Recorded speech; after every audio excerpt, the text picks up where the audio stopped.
So, we're going to ask some questions of the panel. Could I get the panel back to the front? Is everyone back at the front? Maria. Too busy engaging with the top table there. Excellent, thank you very much. Okay, so we'll go around the room, just so the panel know, we're going to go around the room and get some questions from each of the tables, and then over to you guys to answer those questions. So, scribble some notes. Isabella. Okay, hello. We had a really interesting discussion, and the questions that we've got are really probably directed at Maria. Which are, can any initiatives around waste reduction kind of be focused on rewarding and supporting individuals for making the right choice rather than being punitive, because we had a sort of feeling that that was more likely to make a difference.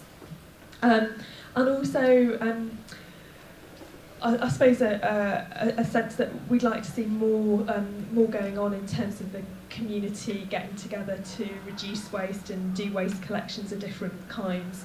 Observing that obviously at the moment, obviously the council's sort of a monopoly on that service, so perhaps more can be done in terms of community action. Marvellous, thank you very much. Dash to the back of the room. Thank you. Our key question was, is there any way to force supermarkets to stop forcing packaging on consumers? For example, adopting the Waitrose no plastic approach. Interesting. I wondered when Waitrose and no packaging went in. Here we go. So linked to both of those questions, we had a question around governments or private companies like supermarkets incentivising individuals. There was an example of Tesco taking in recyclable bottles into Tesco and being given club card points as a result, so there was something around that. The other one was just around collection lorries and the shocking kind of statistic that Maria shared around how many gallons per 3 miles is being used, and whether there's a way that we could, there could be more of a combination lorry rather than separate waste collection for different types of waste. Thank you very much. Catherine. Thanks. We also had a very similar question about what could be done to reduce packaging or different kinds of packaging. We also had a bit of confusion on our table about what actually happens to waste from Oxfordshire. Where does it go? We know that maybe some of it gets burnt to generate energy. So is that a good thing? Or there was a bit of confusion basically about what to do with certain items of waste and where the best place was for them. Excellent. Down the front. Excellent. So you lined up again together. Brilliant. Nick, do you want to go first? Which cities handle waste well, and has Oxford explored best practice? We had two, but I think one's similar to one that's already been discussed, which was about what does it mean if something is being recycled and where does it go. So in a specific question for Maria is kind of a general thought that the council should support free cycling more. Why aren't they, and wouldn't this be more cost effective? Excellent. Trewin, as you were the lead presenter, do you want to go first? Perhaps start with the supermarkets. That's a good start point. So the supermarkets have been completely caught on the hop by Blue Planet. They just, it wasn't on their agenda. After Blue Planet, I think Waitrose's complaints about plastic packaging went up 270% immediately afterwards. And they were really struggling to respond. And they've been trying to play catch up, to be quite honest. So they've got a series of problems. I mean, the UK, the way supermarkets work in the UK, as you know, is they just pump stuff out. The last thing they want is something to come back. And basically that's been their model. And this whole need for a more circular economy, which is basically what we're talking about, means that they've got to start taking stuff back. So I think Waitrose, the Oxford Waitrose store is a really good example. Oxford Waitrose got quite quickly on the front foot about reuse and refill. I believe that store has been a huge success for them, and they're going to be expanding it. We know, because we've been working with Marks and Spencer's, they're doing something very similar. So I think what you'll start to see is it will begin to happen. The other thing that the supermarkets are being pressurised by government, although they were being pressurised by Go, who's now moved on, was there's new legislation coming through, so it's probably going to increase by tenfold the amount that retailers and others will have to put into local authorities to do the recycling. Because at the moment, the burden is all on the public body, it's not on the polluter. So there'll be a shift on that. At the moment, it's cheaper for supermarkets and others to export their plastic waste. Hopefully the new legislation will change that. And I think the other bit of legislation is that companies will be penalised unless the packaging they produce has a high percentage of recycled plastic content, because obviously you need a market for what you collect. So we're probably 3 to 5 years away from seeing all of that come into place, but the supermarkets, believe you me, are scrabbling like mad to deal with it. The big problem they have is the film, the plastic film. So I know a couple of supermarkets are now starting to think about how they can address that. The one word of caution I would say is there are some plastics which are actually very beneficial for cutting food waste. And to move away from that plastic, you're then creating another problem of food waste. So you might look at a cucumber, for example, and think, why have they wrapped that in plastic? It's because it will last considerably more number of days wrapped in plastic than not wrapped in plastic. So don't just jump to demonisation of plastic. There are some instances where actually plastic has enabled us to have the lifestyle and this level of choice we want, and has extended the life of food. So I think it's coming, is the slightly sad answer, and probably about 3 to 5 years away.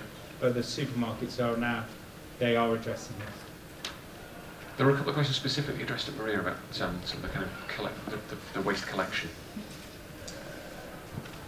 Yes, so in Oxfordshire, the general rubbish bins do go for incineration, so they go to an incineration plant just up the road in Ardley. All of Oxfordshire's waste goes there currently. The recycling bins are collected and we take that waste to a transfer station. Those items are bulked and then taken on to further processing at a material recovery facility, where all of the items that go through processes to separate back into their sort of type, so plastics all together, glass, and it goes through a series of conveyor belts to do that. It's actually really interesting. So if you are interested, we do run tours to these plants, so drop me a note and I'd love for you to come along and have a look, and I'll show you these processes. Food waste goes through anaerobic digestion in Cassington, so there's a plant there, and that is producing energy off of the food waste. In regards to incentive schemes, I'd like to say in Oxford we do have a recycling incentive scheme. We do reward individuals for recycling well. We look at performance of an area compared to last year, and that area that has the best performance improvement, we award 2 individuals with a prize. So the team will go around, knock on the door, speak to somebody and award them with a prize to use. I think they can choose, so there is a bus voucher, there is a voucher to spend in local stores, there is the garden waste scheme that they are eligible to use. So there's a whole list of things that we do, but we also give a community fund prize every quarter. So we give an opportunity for £1,000 to be given to a list of organisations to deliver something within Oxford City. So if you don't know about these schemes, obviously I need to get better communications out to all of you, but please do go and have a look on our website, because all of this stuff is there and it's really interesting. Or follow us on social media. We put an awful lot of stuff out through that. In regards to plastics, it is really difficult. There are so many different types of plastic, and each city does something, or each town does something slightly different, each district does something slightly different. So the new proposed changes, it's actually quite exciting for someone who works in waste and recycling, that we might get a little bit more consistency over what we collect. We're really lucky in Oxford. We do collect an awful lot in our mixed recycling collection bins compared to some other places. So that also can have negatives, which I think I've said to a few of you in regards to wrong items going in the bin. People having a bit of confusion over the wrong type of plastic. Now, that's not going to cause us a major issue in regards to recycling being rejected. One of the biggest problems we have is general rubbish going into our recycling bins.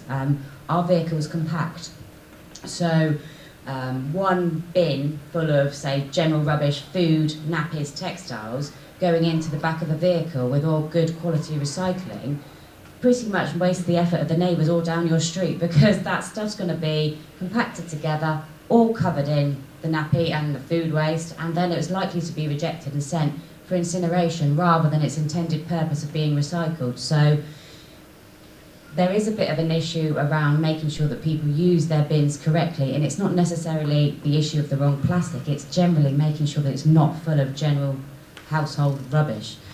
Recently we've had 110 tonnes of recycling rejected in the city, which then means we have the ongoing cost and waste of moving items around to an incineration plant, when actually then there's the cost of the transport of the vehicle, of the bulker, of all of those things. So it's an awful lot of wasted resource within that process. I could go on for ages about waste. I love the fact that there's a room full of people talking about waste. Can you not tell? It's just so exciting for me. So yeah, if you do have any more questions, then I'm more than happy. Henry, you've been scribbling some notes there, so I guess there's something about to be volunteered. Yeah, thanks. I mean, I just... so I guess we wanted to come back to this. All these questions are great, but I think ultimately people are going to need to buy, people throw less stuff away by buying less stuff, right?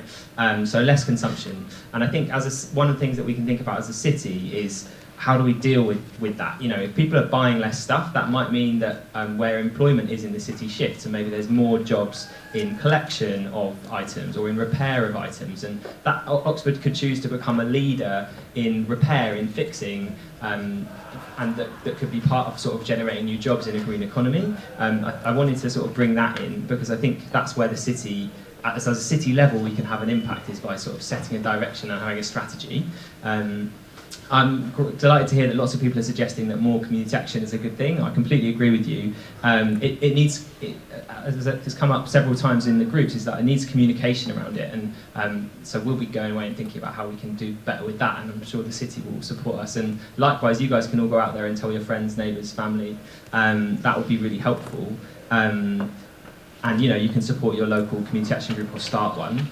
And on the supermarkets front, it is, as Trewin highlighted, it's a national issue, and the city can be part of pressuring in a sort of political capacity, and individuals can as well, but also you can form groups to sort of be taking action around that at a national level as well. It's all going to need citizen pressure. And I really enjoyed the question about where's sort of the best practice, or like where's the most exciting place in the world. I think that's absolutely the thinking we need, is like, we don't have all the answers, we need to be experimenting here and also learning from experiments elsewhere. And I don't know if anyone else has ideas about that, but I'd love to hear about question. examples. Where is best practice? What is best practice? So we're doing a campaign in Leeds called Leeds by Example, which is all about recycling on the high street. We were quite pleased with the name. You chose it after we chose Leeds, is that what's clear? So basically, as a society, we're eating and drinking far more on the go, and the infrastructure in city centres and high streets hasn't caught up with that at all. So we basically, what we did was we persuaded 27 large companies to each contribute £10,000 each, so not very much for them, but it generated £270,000, which we worked with the council to explore different recycling facilities on the high street. So if you go into Leeds now, you can recycle coffee cups, plastic bottles, aluminium cans, plastic containers, all on the high street. We've tried lots of different things. So we tried deposit return schemes, so we give money to local charities if people return their cans or bottles, or people can get money off food, and that's worked really well. But the bin that's worked best, and I just think this sums up the UK mentality, it's a bin that takes plastic bottles and basically it burps and blows bubbles at you when you, and that's the most popular bin by far. So I think if you could put in bins that burped and blew bubbles, you would have a lot of recycling coming back. On that note, should we go for a break? Thanks very much to the panel. Round of applause.